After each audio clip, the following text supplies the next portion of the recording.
Welcome to my channel Dirtbag Adventures. Thanks for stopping by. My name is Derek. I'm the goon you'll see in all of these videos. Usually you'll see me skirted in a kayak or stomping through the woods thinking I'm the modern Daniel Boone. Occasionally I'll post a gear review, basically all things outdoor on this channel. Please be warned, I do feature firearms, dead animals, raw meat, and from time to time you'll hear vulgar language. If you're triggered by those things, this channel is not for you.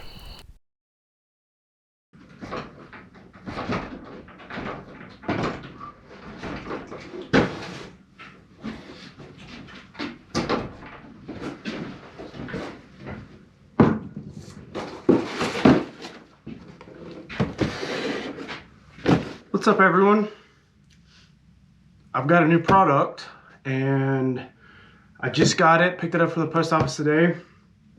I wanted to do an initial unboxing and first thoughts, and then I'm not sure if it's gonna need a little bit of work before I can use it the first time. And once I get it unboxed, you'll understand what I'm talking about, and I'll kind of go over that a little bit. So yeah. Let's get this thing open.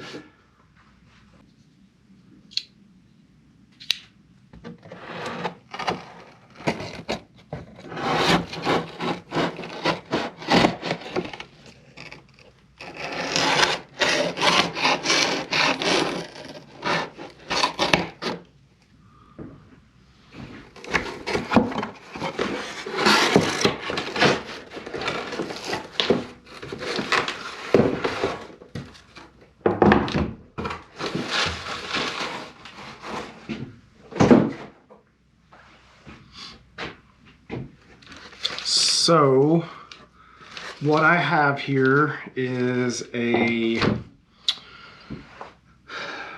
little I guess forest axe is what you could call it, or I've also heard it called a boy's axe. It's the first ever legitimate axe that I've ever spent any kind of money on. As you can see here, the company is Snow and Neally, Smyrna, Maine, and this is a Hudson base style axe. So it's gonna have a little bit of a skinnier head that opens up into a wider cutting area.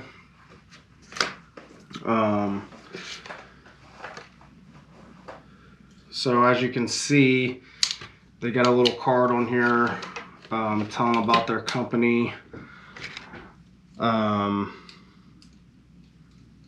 it's made, hand tempered. The finish is a ground finish. It comes with this nice face mask here. Looks like solid leather. Craftsmanship on that.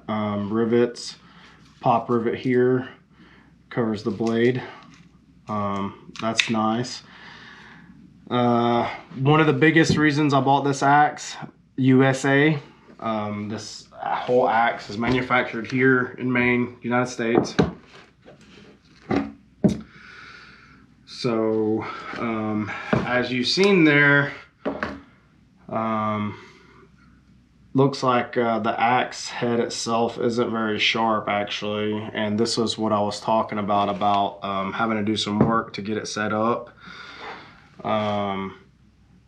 So as you can see, the cheek profile is pretty thin in the front, and then it widens up towards the back for splitting. So I think that'll work pretty good for processing small firewoods for out at my shelter.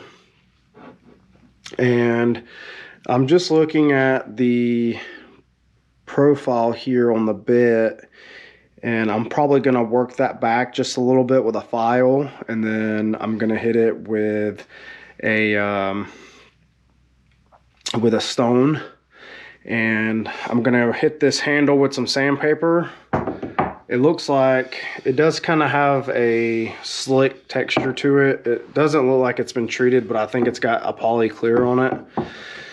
And so I'm just gonna go ahead and hit everything with some sandpaper and get that poly clear off, and then we'll put some boiled linseed oil on it. And I have a neck gaiter that I ordered just to help kind of protect this neck a little bit. I do kind of like this here, how the blade drops down in the front, almost like a bearded axe. So you can choke up on it like this to help do some processing. All right, let's get after it.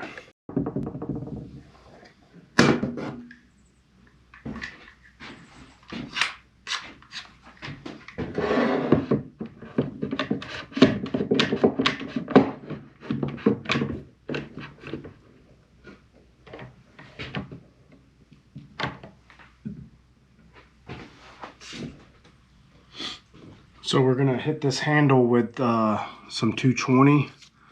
Got a little sander here. We'll put that on there like that.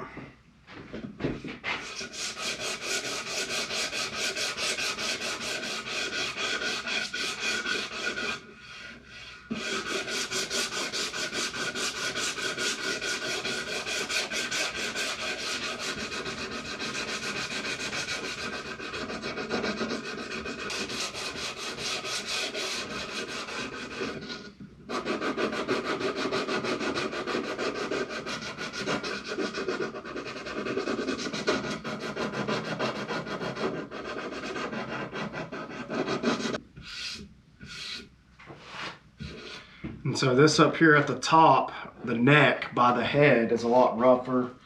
We're gonna hit it with some, we'll hit it with a 80 first, and then we'll hit it with a 120, and then we'll hit it with the 220.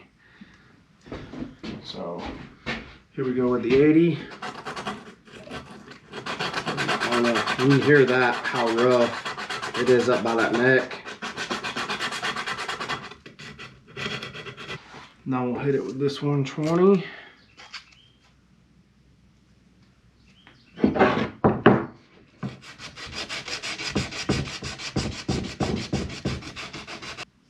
We'll hit the whole handle again with the 220.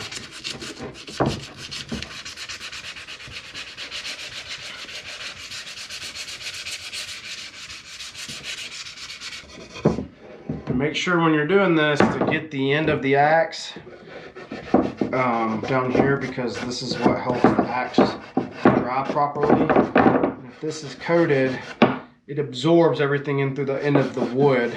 That's why when you buy wood from like Home Depot, they've got wax coatings on the end. Same thing with this handle. They put a wax coating on the end of it here, so you want to make sure to get that coating off so that whenever you treat your handle, it can absorb in from the end down here. You can even go one extra step and you can heat the wood with a torch. I don't really care for the burnt look, so I'm not going to do that.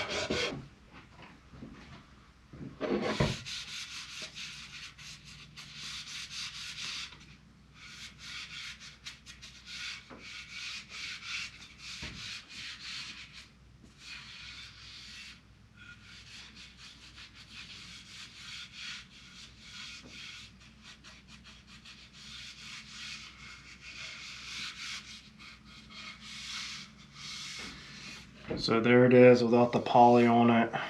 It's pretty dull now. It's not as shiny. This up here was real rough. We went ahead and got that taken care of. Got the end down here cleaned up. So before I put the boiled linseed oil on the handle, I'm gonna go ahead and get this. I'm gonna use a file number 8 bastard file, and I'm gonna thin these cheeks up on the front, right here in the front. I'm gonna profile it back a little bit, so once I sharpen it with a stone, it can get a little better bite into the tree. And they make special files and brushes. This is just a number 8 bastard file. And so I'm gonna work this way, and then I'm gonna work this way.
All right, so thin those cheeks up a little bit right here on the bite. Now we're gonna hit it with, I got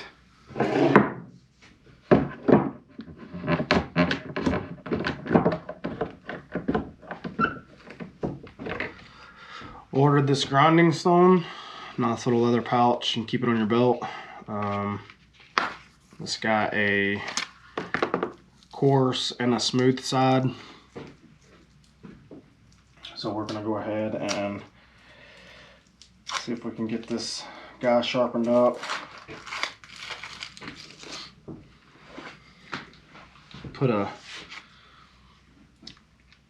Put some lube on it.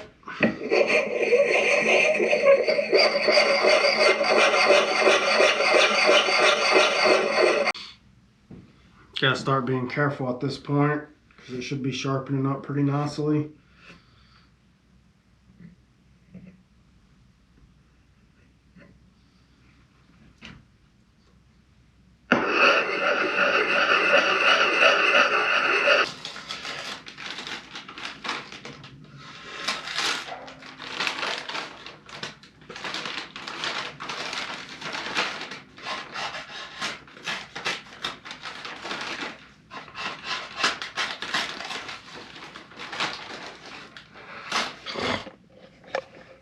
Okay, I've been using this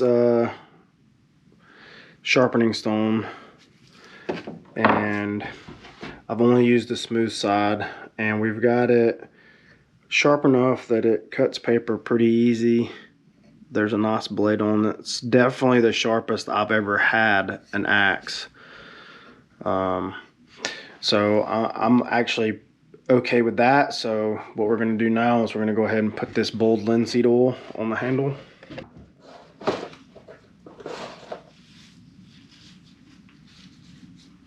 So just from what I've seen on other people's videos, the old school boiled linseed oil was actually boiled, and that's how it was able to dry quickly. So the newer stuff has a chemical dryer in it that helps it dry quickly. So it's recommended to wear gloves with it. I don't guess, it's up to you, your own personal preference. I'm gonna wear gloves with it just because I have them right here. But let's see if we can get this open.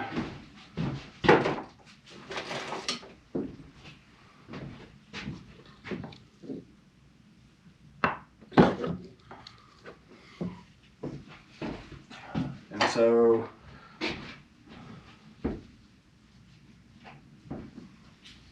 I'm just gonna take a fresh rag and kind of fold it up into a little square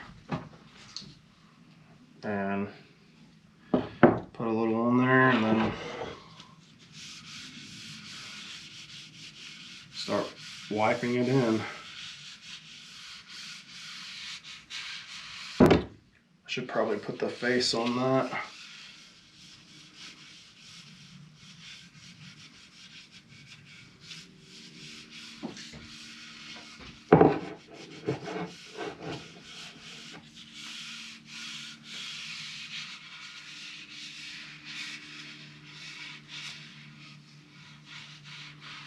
sure to get that in really well so that wood can absorb that oil.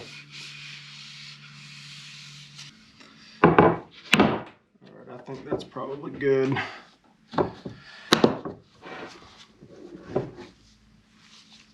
Cool thing about it is, if it's not, I've got the tools to do it over again. This is really the first time I've ever done any kind of preparations to an axe like this.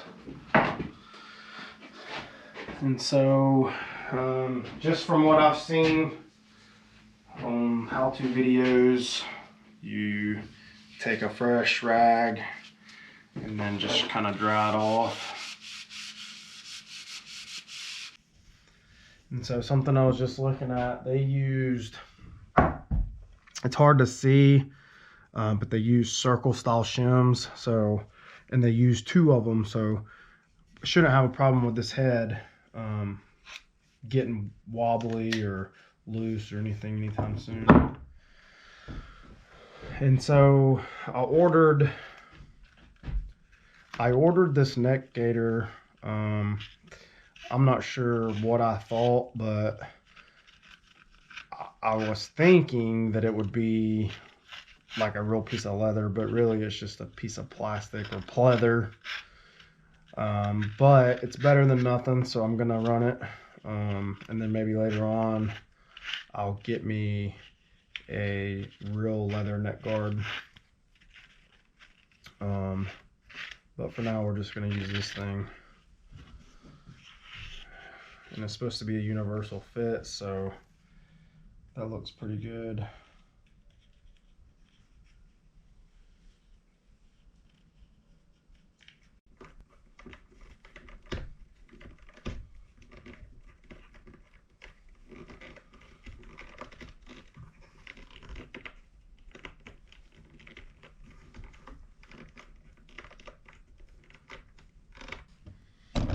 Overall, I'm really satisfied with this axe. I might would have gone with a little bit longer handle. I wasn't really sure the lengths and what I was getting into, but what I do like is it's got this nice curve, so you've got a nice good grip right there on it. And then so it'll be good for splitting and then chopping down smaller trees or felling smaller trees. This face guard is awesome. I'll probably get some leather conditioner for it. But then again, I kind of do like this old school look, but that conditioner will just help make it last longer. This neck collar, I mean, you get what you pay for. So, but any protection's better than none. Just in case I do ever swing. It also gives me something to hold on to when I want to choke up on the axe. So yeah, overall, super satisfied. Can't wait to give it a go. All right, guys, so this was kind of an impromptu video. I just picked this up today and thought, why not make a video about it? I really don't know what I'm doing 100%. I've never done this type of stuff before. This is the first axe, like adult big boy axe that I've owned, where, you know, the consequences are pretty substantial if you don't have some respect for the blade, especially after the way I've sharpened it and cutting paper the way it does. So I'm pretty excited to get to use it. I thought I would bring you guys along on the journey of getting it set up and just showing that you really got to do some work to a tool straight out of the box. Unless it's an extremely high end, you're not going to be able to just pull it out of the box and go straight to work with it. But for, you know, 2 hours of time, I'm really satisfied with the way this turned out. So I'm going to be going back to my shelter soon, and hopefully I will get to put it to use. Catch you guys on the next one. Derek here. I just wanted to say thanks for following along on today's adventure. If you enjoyed the video, go ahead and leave me a comment letting me know what you liked, what you think I could do better, and any recommendations for videos you may want to see in the future. Once you've got that comment posted, go ahead and click the subscribe button, and then share the video link with your family and friends. Thanks again, guys.